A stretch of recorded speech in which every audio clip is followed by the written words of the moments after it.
Good afternoon. It's great to see you all here today. Thank you for joining us, and thanks to Skip and Nikolai and everybody here at the Clinton School. This partnership is equally important to Arkansas Rep. Our opportunity to have conversations about the work we do, to dig a little underneath the surface of the work we do, is vital to our identity in the community, and we thank you so much for coming here today and the Clinton School for making us a part of this conversation. So thank you for joining us. We're going to do something a little different. Ordinarily, I'd have our panel come out with us, but before we bring out the panel, we want to take a moment. Angel Galloway, our marketing and communications director, has created a 2-minute video that gives you a little more information about the project. And so let's run that video, show that video, and then we'll have our panel come out. I'm Gilbert McCauley, and I'm the director of G's Bend. I started looking into the play after I read it. I read something that Wilder had said, which is that the play was not about the quilts, that it's really about the women. And she had lived with these women in Alabama for some time, and there had been a number of other articles that had been written about the women, and so there was a lot of research to dig into.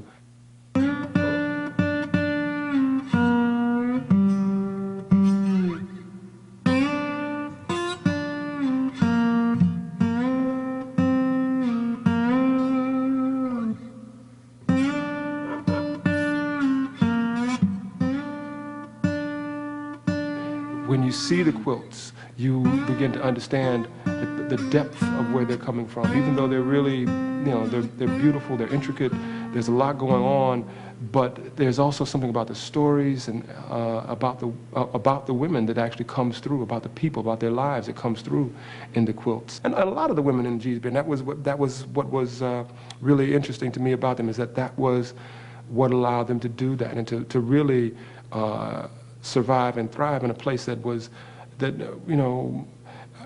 more bitter than beautiful in some ways. G's Bend is a special place, and the play actually begins with those words. God has blessed us here in G's Bend. So as we work on the piece, I'm trying to really find out what is this God-blessed place that that allows for the play to happen.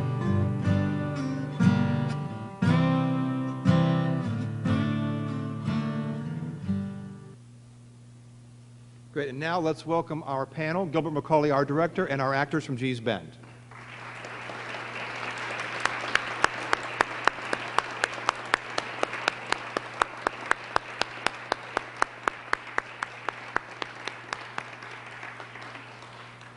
This is 4 of our 5 cast members, and Gilbert, our director. Gilbert is joining us for your 6th production at Arkansas Rep. Is that correct, Gilbert?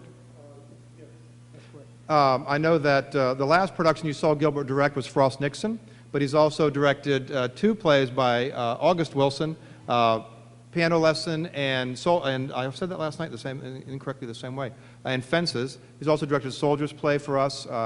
At the Rep, we call Gilbert our favorite guest director, and we're very glad, even behind his back we say that. And we're so glad to have you back, and thank you, Gilbert. We've been once again, enjoyed working with you in this process. Elizabeth Gregory Wilder wrote G's Bend. It premiered at Alabama Shakespeare Festival in 2007. It came out of their Southern Writers Project, a developmental project for playwrights that I pay close attention to. I frequently go down to Montgomery. Alabama Shakespeare Festival is one of our flagship Southern theaters. It is in Montgomery. It is a prominent institution, and their Southern Writers Project is essential to the development of theater, particularly Southern voices. Elizabeth Gregory Wilder grew up in Mobile, Alabama. She graduated from NYU in 2004, so she is a relatively young writer. Judy, was she at the Swanee Project? Have you ever met her at the Swanee Project? Because I know she's done the summer program there. Right. So she is a vibrant young playwright, an emerging young playwright. It's the first time we've done a play of hers, and we're thrilled to do G's Bend. And I want to start our conversation with Adewumi. But first, before we do that, let's go down the road. Let's start, and everybody introduce yourselves to our audience. Let us know what you're doing in our production and where you're from. Yeah. Hello, hello. Hi. My name is Nambi Evelyn Kelly. I play Sadie, and I'm from Chicago, Illinois. Hi, my name is Adewumi Oke, and I am the dramaturg for this production. And I am originally from Atlanta, Georgia, but I claim Columbus, Mississippi as my home. Hi, I'm Gilbert McCauley. I'm the director, and home is St. Louis, Missouri, but I live presently in Amherst, Massachusetts. Oh, you got one. Hi, my name is Shannon Lamb. I play Nella, and I am from Little Rock, Arkansas. Hey, family. Hey, family. Hi, I'm Monica Parks. I'm from St. Louis, Missouri. I never knew the director until now. I play Alice, who is Sadie and Nella's mother, and I also play Asia, who is Sadie's daughter. And we'll talk about how that works in a few minutes. And Shannon, as you mentioned, you're from Little Rock. We're so glad you're here. If you weren't so shy, we'd certainly be glad to have you here more often. Let's start with a question for Adewumi. Adewumi is a graduate student at the University of Massachusetts at Amherst. She is one of it's not a coincidence that she's here. She is one of Gilbert's graduate students. She is a graduate student in dramaturgy. And it's been wonderful having Adewumi here because she's provided such wonderful content and context. Because, you know, at its core, Gee's Bend is a true story, a real place. And so informing the artistic decisions is this anchor of realism. A play, of course, is never necessarily realism, but heightened realism. And so how we bring this story to life in the artistic context of what the playwright gave us is what we want to talk about today. And Adewumi, tell us, let's start with the reality. Tell us about Gee's Bend. Where is it? Why is it significant? Why is there a play about Gee's Bend? Well, Gee's Bend is a small knit community. It's a predominantly black community in Gee's Bend, Alabama. Nowadays, the official name for Gee's Bend is called Boykin, and that happened, the name change happened in 1949, but most people refer to it as Gee's Bend. And the geography of the place is, it kind of looks like a peninsula that's surrounded by the Alabama River. And the interesting thing about the Alabama River is that it's kind of served as like this barrier between Gee's Bend and Camden, which is a predominantly white community in Alabama. Both of these towns are in Wilcox County, which has been historically one of the poorest counties in the nation. And so there's been a lot of isolation that has been able to preserve the community in terms of transportation, and also how the residents of Gee's Bend actually have retained their culture. We've talked a lot about it throughout the entire process, about it's a special place. One of the reasons it is because in 3 different time periods, a lot of media attention has been called to Gee's Bend. In the late 1930s, during the Great Depression, Franklin Delano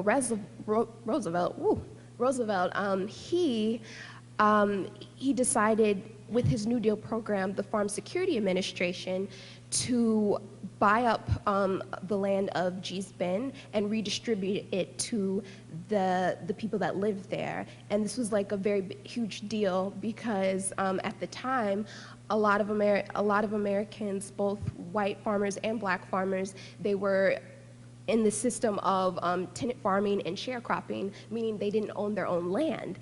And so the fact that the Farm Security Administration was able to give black people land so early on is something significant, and it's something that kind of like it's a through line through the play.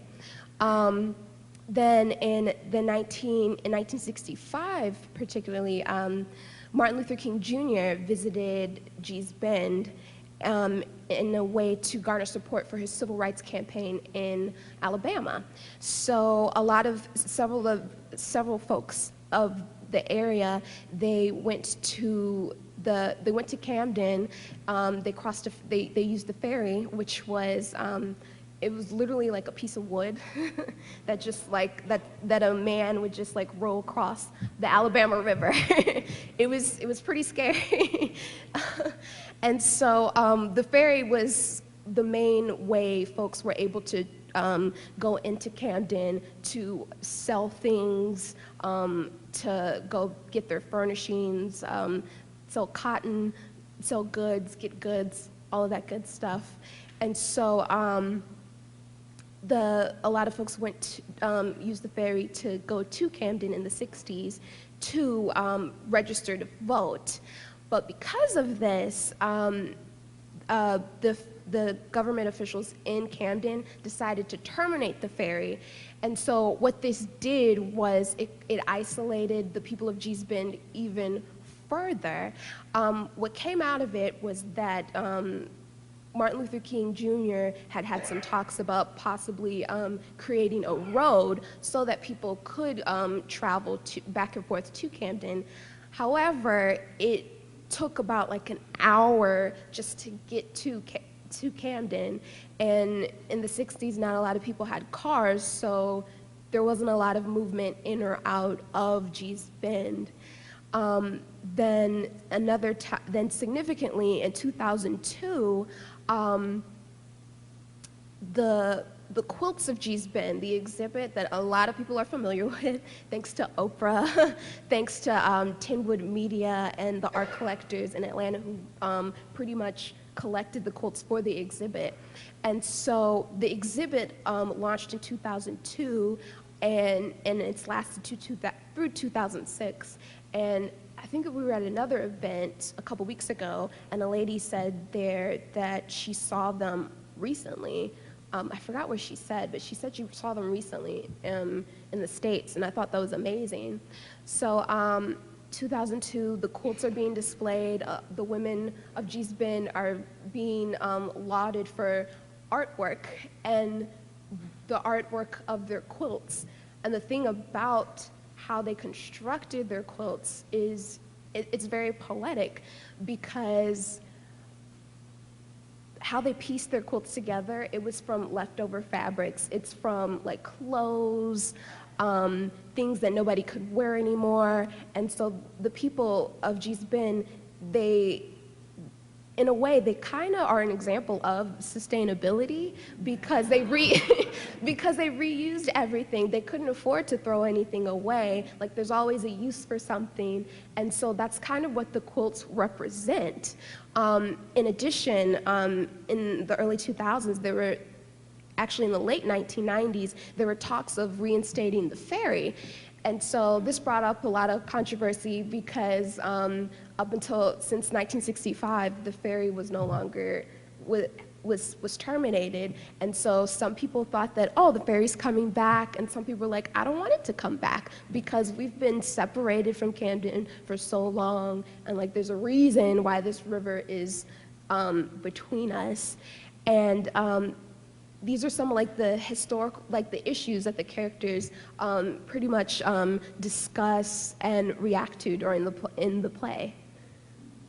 Good, and that was, thank you, because that was a great travel log that you just gave us on the sort of the whole history of Gee's Bend. You did that so well. One of the things I learned about Gee's Bend that reinforces the sense of isolation is that they didn't get electricity until 1975. And so there's no, think about all the things we could create if we didn't have television. We'd all be making quilts. But that's an indicative of the isolation. And speaking of the quilts, when you come down to see the play, 4 of the quilts from Gee's Bend are on display in the lobby of the theater. They were so kind to loan us 4 of the actual original quilts, and they're gorgeous. And to see them up close and personal is really a moving experience, particularly when you see the play and learn the struggles of these women. Gilbert, let me turn the question to you now, because it's your job as the director to take this rich reality and create an even richer experience, to condense this whole story that Adewume just told us, to condense it in under 2 hours on the stage.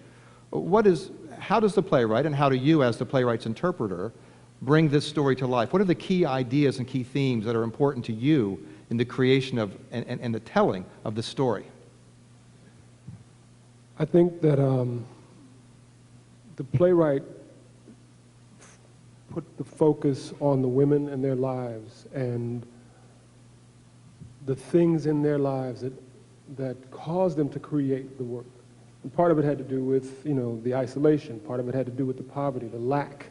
And so making something out of nothing was not just, it wasn't just art. I mean, it was functional. And that's one of the things that's really important about kind of understanding that art, is that it is functional. And everything that they did had a kind of a function, that it's to do something. And we talked a lot about that in creating the work, that even the songs that they sang, the songs did something. They didn't just sing to be singing. The idea is, as I sing, I'm doing something with the song. The song is doing something. It is to affect change in some way. And so the songs have a power. The quilts, in the same way, they weren't just to, for decoration. They were to keep people warm, to save, and protect the lives of the family. And so much of what the women did was for that reason. It had a function. And so what we were trying to, as we're working on the play, is really looking at the ways in which each of the women that you see is involved in that struggle of trying to make something out of nothing, but make things better in some way. So that was for me, the focus was, the women, their lives, understanding them and what they were trying to do. I guess it was also really important to me that we deal with the fact that this isolation was kind of two-sided. One, it did isolate them, but in a way there was some protection, and so that's what made Gee's Bend a special place. And so this special place, the play begins with a character saying, God has blessed us here in Gee's Bend.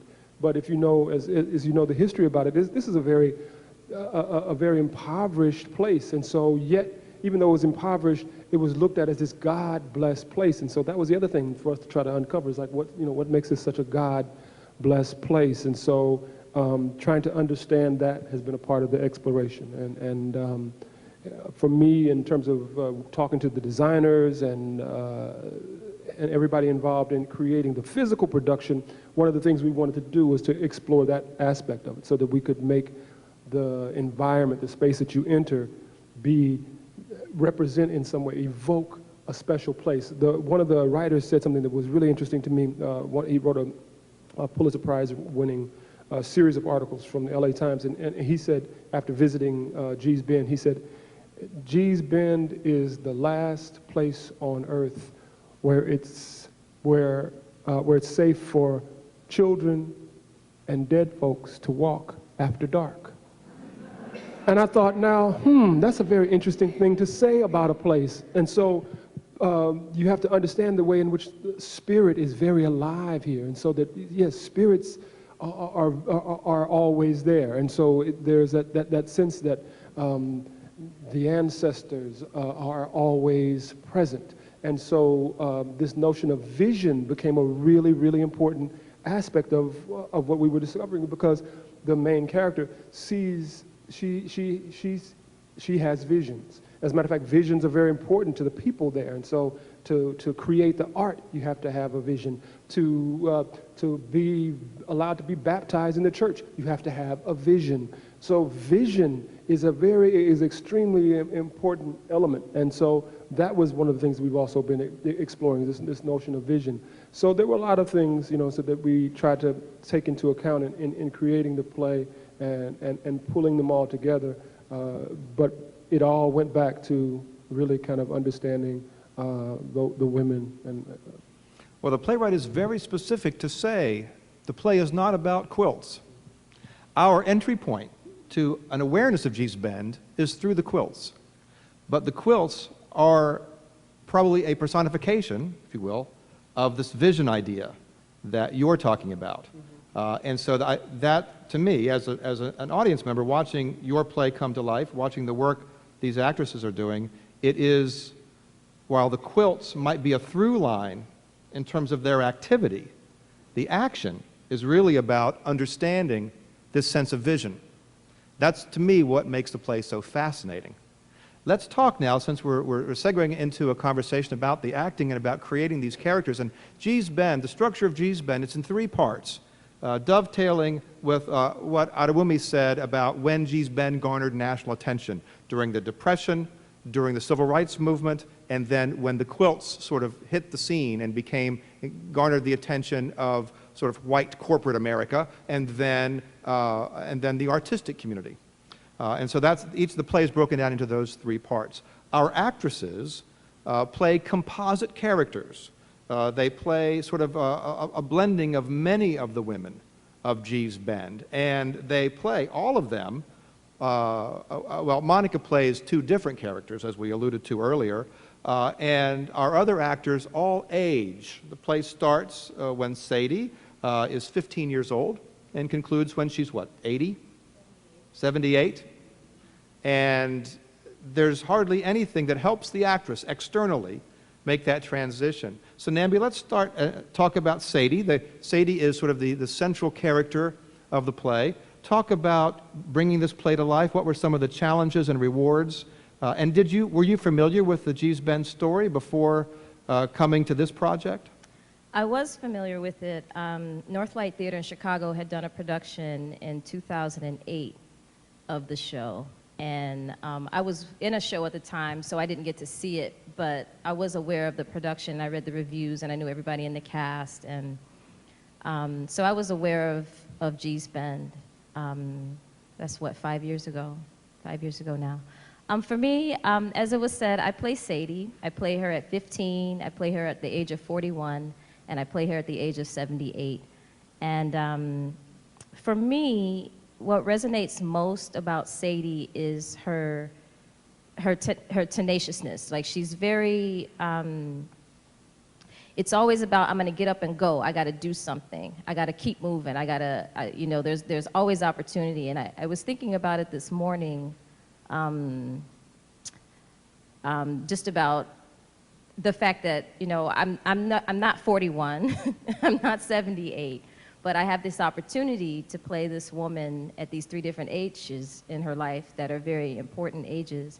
And I was thinking about, well, how do I do that, and how do I connect to that? And how I connect to it is, I lost my mother very recently, and when I lost my mom, I sort of lost my compass, you know, and it's been very challenging for me to sort of figure out, well, how do I visualize the rest of my life without this woman? Are you serious? Really? I got to keep living without her for this, you know, 3/4 more of my life if I'm lucky?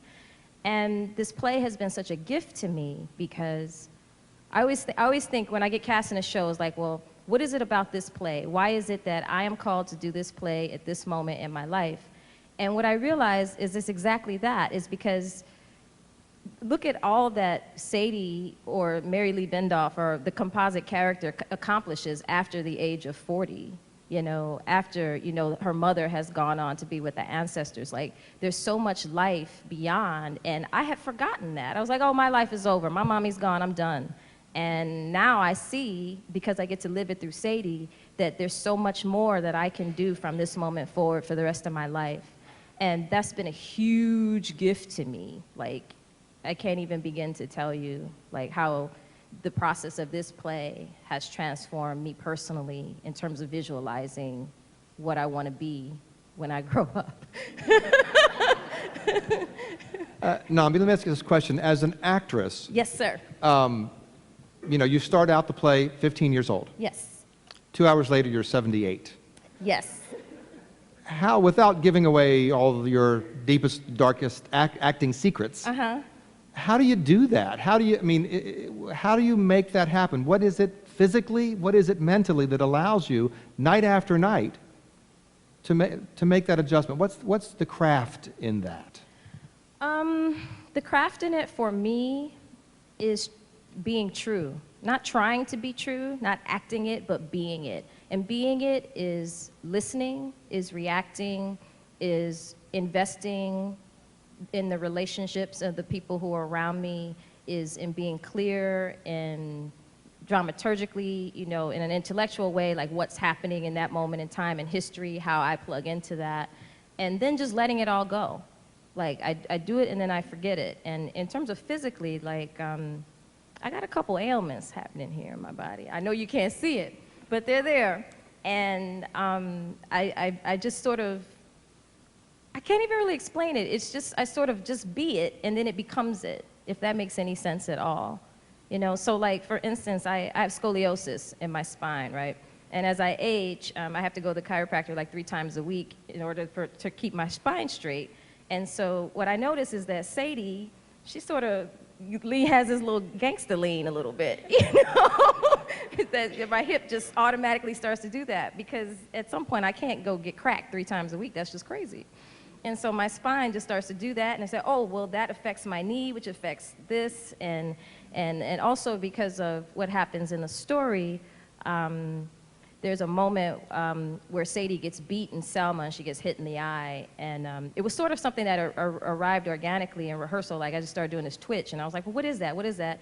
And then I found out later that, oh, they're going to put a bruise there. Oh, that's perfect. So, you know, it's all this nerve damage. So as I age, you know, just organically, the twitch gets a little bit worse, and hopefully it's not obnoxious. Director, you will tell me if it is. But so it's also like investing in, well, what happened to me in my life and what sustains, you know, in terms of injuries, physical injuries that I've endured being this woman in that body. Yeah. Good. That's great. Because I think if an audience member walked in the last, you know, 10 minutes of the play, they'd say, well, who are those 2 old ladies up there? So I think whatever your process is, it's incredibly effective. Shannon, let me come to you with a question. Gilbert alluded to this in his remarks. Music plays a vital part of the storytelling in this play. And Gilbert talked about why the women sing. And one of the things that attracted me to the play initially was the way music, spirituals, gospel music, the music that's reflective of these women and their lives, is interwoven. Shannon, your character, you have a beautiful voice. Your character is known for her singing in the play, and all of our actors have beautiful voices. That's a wonderful experience when you come and see the play. Talk about the music in the play, how that feeds your character, and what the music means to you, and give us a little understanding of how the music helps tell the story in the play and tells your story. The music, you know, when we were doing our table work, when we first started working on the piece before we brought it on its feet, Gilbert was saying, every single one of you that has been cast for a reason. You were purposed, and you know, the Bible says the steps of a righteous man are ordered, and I believe that to be true. I read the piece and I loved it. But it wasn't until I was actually in it and living it and working on it every day that I said, there is a piece of Nella in my soul. Nella loves, lives, breathes music, song, worship. You know, she's picking peas with her mom and she's singing, you know, when all God's children get together, what a time, what a time. And I know many of you know, back when you didn't have anything, you had nothing, but somehow the sense of that song and that of community and of your lifting your voice to God, and it just united you and it brought you closer and it made you overcome. And that's what Nella really, really has. She hates to read.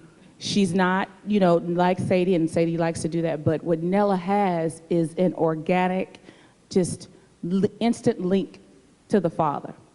And she can get there in a second, and she knows she can get there. Now, she may not be able to read that well, but she knows how to call on the name of Jesus.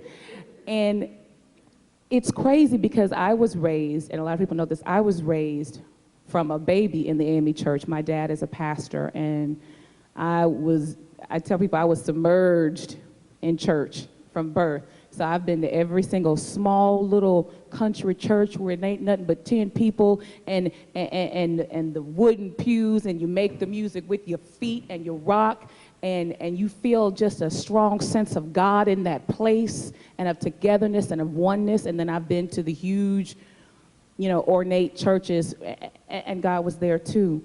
In any time in my life when I've gone through something tragic or whatever, I find myself singing. I love to sing. At any point in my life where really painful things have happened, I can always think back, and God will drop something in my spirit. And I was sharing with the cast one time, one really difficult time in my life. I remember sitting on the edge of my bed, and I was pregnant with my daughter.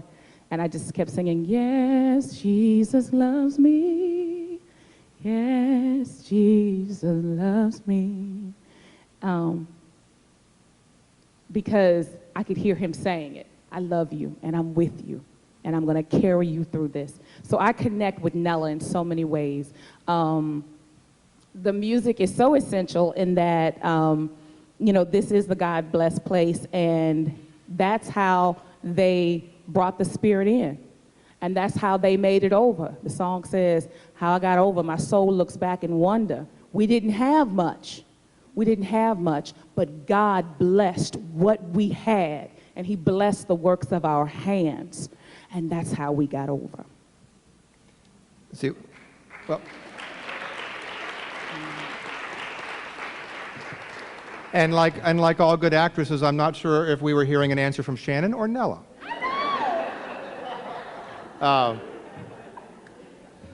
Monica, you have the unique position in this play because you play both the mom to these two sisters, and then you play the daughter to what was earlier your daughter. That makes sense. Talk a little bit about, of course, the grown daughter, so you're not playing a child. Talk a little bit about the actor's journey in that process to be called upon to play two very different women who would have been related. I guess in actuality, you're playing your grandmother and granddaughter, right? Yes. Talk a little. That's kind of weird. Talk a little bit about that. Yes, I am playing my own granddaughter. But I didn't approach it that way. I approached it as an actor, playing two different characters, playing a character. When I play Alice, the granddaughter, the characters come from the same place. They have some of the same background. But Alice was born at a different time than Asia is the younger one, and Alice is the older one, is the mother. Asia was born at a different time than Alice. She still grew up without electricity, but she lived in the modern world. So she was a different person. I didn't have any confusion over the two characters. She knew different people, even though Sadie is Asia's mother and Alice's daughter. She was a different person than when Alice, the mother, was raising her 15-year-old child. So I was actually, as an actor, I was playing different characters. And it is fascinating, too, because I think, the playwright conveniently gives the actor a little bit of time before you come back on stage as your own granddaughter, right? Not really, because I start out as a 35-year-old Alice, right, and then I go to 61-year-old Alice. And I think maybe there's one scene. It doesn't seem that long. Yeah, I do have a little bit of time to change. Right. I do. And I come back as Asia. And again, it's because I think the playwright is giving us this sense of community rather than the personal journey from beginning, middle to end of any one specific character. It's about the entire experience, our experience as audience members, their experience as storytellers creating these characters. Let me ask a question of Gilbert, and then I want to open it up to your questions. Gilbert, of course, anything we create in theater is born of a collaborative process. You had a collaborating team here with your costume designer, Island Hicks, your set designer, Mike Nichols. Both are from here in Little Rock. Our lighting designer, is he still based at the University of Tennessee? He's not at the university, but he lives in Tennessee. Okay, so that was our guest artist in the process. Our sound design was also resident Alan Branson, who's our new sound engineer at the Rep. Talk a little bit about the collaborative process. Where do you start with the collaborative process? Do you call Mike Nichols on the phone and say, I want this, this, this, and this, and he says, you're crazy, or what? How does that process work? Mike Nichols would just hang up on me if I did that. I mean, I think that it starts with the story. You know, I go back to that. You know, I'm trying to figure out what the story is, and so I start there. You know, and as my storytelling teacher taught me, you know, I'm a storyteller, not a liar. A liar is somebody who's basically trying to cover things over for their own benefit. But a storyteller, that's somebody trying to uncover things so we can all get something good out of it. So that's where I start. I start by trying to uncover what's there.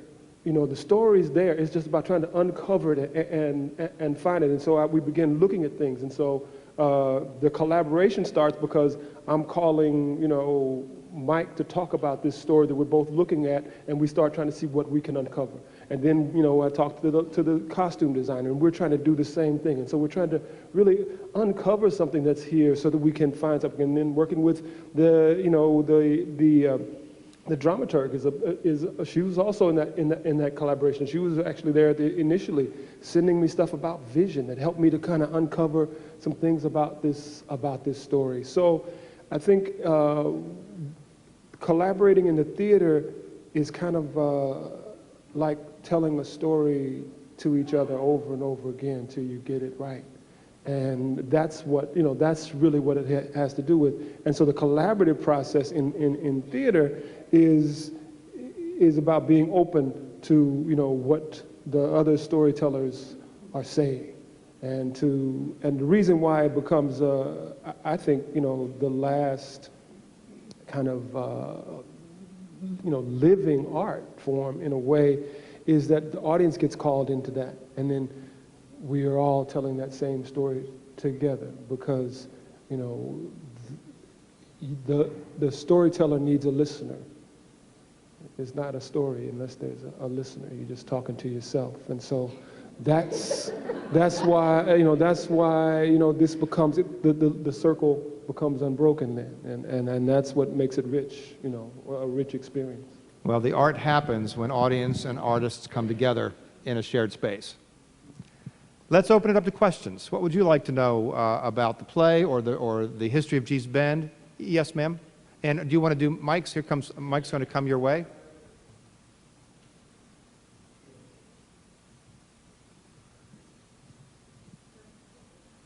I want to comment and a question. My comment is I lived in Alabama for a number of years and knew of Gee's Bend at the time, although I never visited there. But I want to say thank you for bringing that corner of Alabama to Little Rock. My question is to you, Adewumi. I'd like to know more about the geography. My understanding, and it may not be correct, my understanding is it's about 45 miles from Gee's Bend by road to anywhere. Having grown up as a city girl, I can't get my head around going 45 miles to go to the grocery store. So would you talk a little more about that, please? Sure.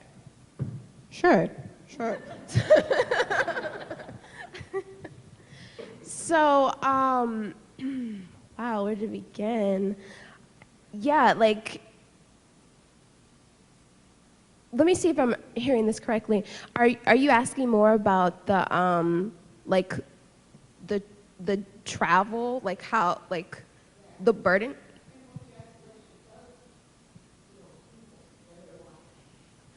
It definitely has made, it definitely made things harder for people.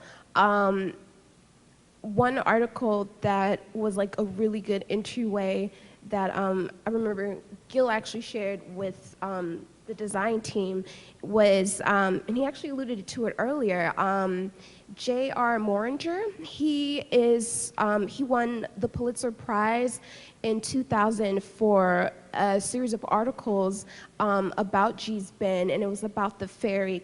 It was pretty much about the ferry, whether or not it was coming back. And the fact that the ferry, I just think it's kind of sad that the ferry actually didn't come back. It was terminated for over 40 years. And given that it was a product, it was a result of, it was a consequence of the civil rights era, it made things harder it made it harder for people to travel back and forth. And I'm really trying to figure out how to approach this question because there's like so many things I want to say, but Let me help you focus. it. Let me help you focus a little Yes. bit. We talk about the isolation and how that isolation built community because it did take 45 minutes to go anywhere. Talk about how everybody was related. Talk about the fact that everybody's last name was the same, and talk about how that built the sense of community. Yeah. So like. The story of Gee's Bend itself is that in the mid-1800s, there was a man named Mark Pettway who's from North Carolina, and he bought Gee's Bend. And so he also brought 100 of his slaves on foot to Gee's Bend. And so how Gee's Bend got started and became this predominantly black community that's very like close-knit is that the slaves all had to take the name of their owner, Pettway.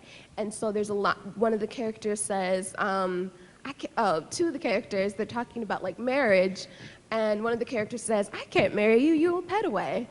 And the response to that is, everybody's a Pettway.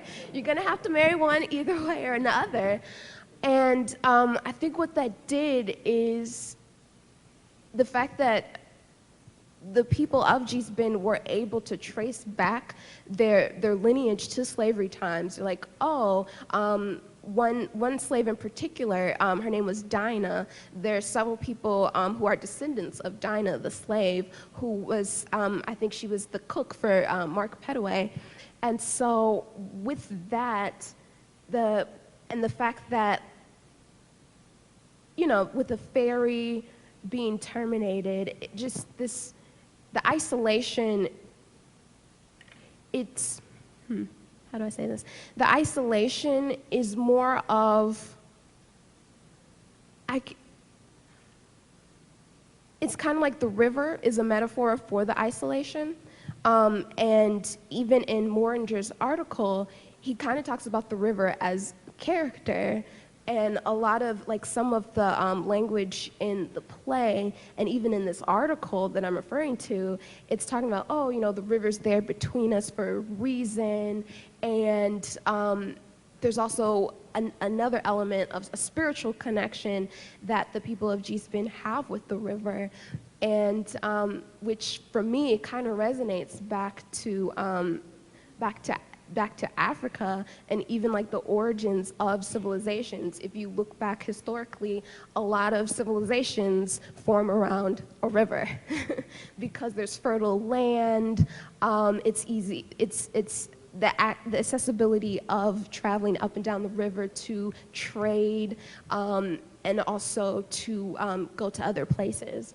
I have no idea if that answered your question. That was great. I feel like I'm rambling. And go ahead, Monica. I'd like to add that because they didn't have electricity and an access to the outside world, their isolation left them at the point almost where they were when they were walked from, all those miles with the slave owner. And then even in later years, the children of Gee's Bend would take, they'd spend half the day on a school bus just to get into school in Camden, which meant that they couldn't take part in after-school activities or plays or sports or anything like that, because half their day was spent traveling back and forth. So. And keep in mind, these women worked all day long, and the quilts, these beautiful quilts, they created after all the work was done, sometimes until 2 or 3 in the morning. They would all get together and make these quilts. So it wasn't ever leisure time activity. Let's take another question. Yes, ma'am, and then I'll come over here. He's got a mic coming your way.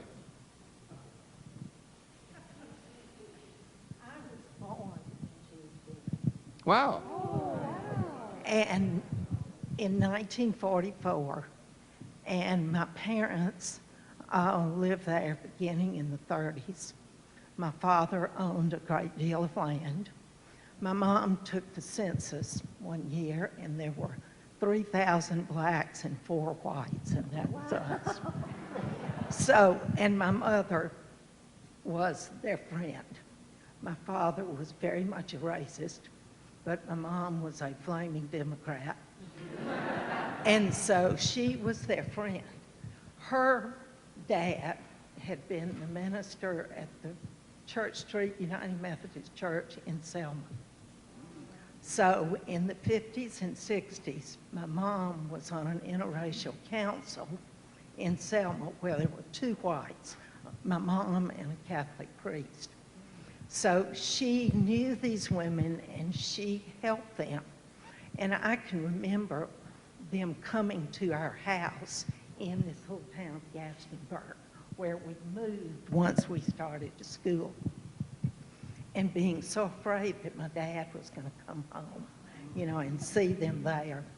But anyway, we knew so many of them, and I still own that land. Yes, yes. And so, but I can assure you they were the most wonderful people, and I cannot wait to get to heaven to see some of my friends. Cannot wait. They were absolutely wonderful. And I'll tell a little personal note here. Because my dad was such a racist and my mom was on the opposite end, our home life was difficult at times. And so I can remember my dad yelling at my mom and saying he was going to leave. And so I, who was probably 10, was crying and went into her room and I said, "Is Daddy going to leave?" And my mom said, "I hope not, because I love Daddy so much, but what I'm doing here, I'm doing for Christ." And nothing will change that. They were married 54 years. It was tough. But anyway, I've got a quilt. And so I know so many of those women. And so it was an interesting time, of course, to grow up. We got our food from a rolling store. Did you know a rolling store? And the rolling store came through on Saturday and would stop and you'd buy things. We were 30 miles from Selma. We were probably maybe 45 from Camden. I went to high school in Camden. And so, but see, the ferry enabled them to be able to get to Camden. And so when they closed it, many did not have cars and couldn't get over the boat but anyway, it was a wonderful time to know, and I can remember my mom taking the census, and I went with her to every single house. And you saw that the paper on the walls were just newspaper and magazines, and of course they didn't have electricity. But oh, did we love the Kool-Aid. You know, they'd fix Kool-Aid and we'd sit on the porch and they'd tell us stories. This land was my great-grandmother's. And she, when the Northern troops came down the Alabama River, she had a slave go and hide her gold. He dug a hole, hid the gold, and she killed him. She killed the slave? Mm-hmm. So he wouldn't, nobody would know where the gold was? Yes. So that You should write a gold book. is somewhere down there. I guess I should be looking for it. I hope you've written all these stories down. You really need But to. anyway, I won't take any more time. Well, that was fascinating. Wow. There's a...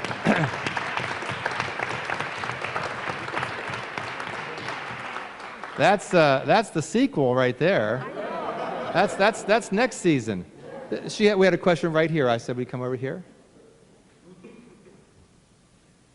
Can you imagine trying to follow that? This is a question for Monica. You're playing two roles. Is this typical in the production of this, or is this just a singular thing for this production? It is typical. It's written in the script that the woman who plays Alice plays Asia. Yes. And I also had a friend do the role who was down here doing fences a while back. Yeah, it wasn't just us saving money. I'll come down right. Yes, you had a question for us? We might as well bring the mic right here because we're going to go here and here. My question is about the setting. How do you get? I've seen it. I saw it on Tuesday night. You do a wonderful job. I mean, the way you age is believable. And you being the grandmother and the daughter, I didn't know that until the friend that I was sitting with said, that's the same one who played. It's so believable. It's a wonderful, wonderful play. How did you come up with the design of the... I've seen so many plays at the Rep, and I've always wondered that. Who comes up with the designs? When I saw the Wiz there, I never thought they'd come up with a yellow brick road. It was wonderful. How do you come up with those designs? Well, in both those instances, in The Wiz and in this production, they're designed by our resident set designer. His name is Mike Nichols. He's been with us 30 years. He grew up in Morrilton. And in fact, on the second mezzanine level of our theater, there is an exhibit of 30 years of his set designs. And so when you come to the Rep, make sure you go up to the second level and see the photographs and models that he makes of the designs and the blueprints he's drawn. We are fortunate to have someone who is so incredibly creative as Mike Nichols. And working with Gilbert, working with all of our different directors, he envisions these worlds, these universes that he allows us to inhabit. You want to jump in? Just in terms of that, this particular set, Mike it was important to him that he look at the space, look at Gee's Bend. And so it was his notion, and I think his understanding was on target, is that because they were visual artists look at the world around them, and that's what helps them to create the stuff that they create. And so Mike said, if you look at the architecture of Gee's Bend, if you look at things like, even the newspapers on the walls and the ways the magazines and stuff were arranged to cover those cracks in the walls, and if you look at just kind of the ways in which people hang stuff on lines and things like that, that you can see where some of the ideas for the quilts, where they come from. If you, one of the favorite patterns is called housetop, and housetop, said if you lay on your bed and you look up at the ceiling kind of looks like the housetop. And so it's it's what they're seeing, how they are transforming what they see around them into art. And so it was real important to him that the set not look like a particular place, but that it looked like that evoked the kinds of images that you might see there, from everything from the river to the architecture to everything. So he really dug deep, I think, for this one and came up with a beautiful set. We can take one more quick, I'm sorry. What? Are there more women were there more women in G's Bend than men? Okay. One more quick question. I realize that time is short. I want to thank Gilbert for coming back again and again and again. For falling in love with Little Rock, and for our wonderful director for wanting to bring you back. And I want, if you can talk a little bit, I know the time is short, about how you cast. How did what the process? And I know that's probably. Well, this is a special cast, and I didn't know what I was doing, so it wasn't like this wasn't like, you know, well, we went to New York and we looked for people, and I did things this time that I've never done before. I cast 2 people without seeing them. One of them was Shannon. I mean, we did the audition by Skype. We did the audition by Skype. We Skyped him in for Little Rock. I couldn't get down here because I was working at UMass and had some things that I couldn't get down. So I saw Shannon on Skype, but she blew me away. You know, her voice came through Skype, and if you've ever been on Skype, you know it's not all that, you know. But it literally came through the computer, so I was like, that's powerful. And what the young man who plays Corey, also cast him. Who plays Macon? His name is Corey. Also, I did that. I mean, I saw him only on video, but he's a very powerful actor. So I really went with actors who I thought were powerful. I mean, who I thought could really bring it as actors. And so everybody who you see is because I went with them strictly on their what I thought their power as actors. The only thing is, what I found out is that they were all, when we got here, I found that they were all bringing something very special to their individual roles, each of them. And in the course of, you know, researching and talking about the sources of the play in each of us, it came out very clearly. And so I guess in a way I was kind of led to pick them, but it wasn't. It was one of those things that, you know, it happened that way, not because I wanted it to.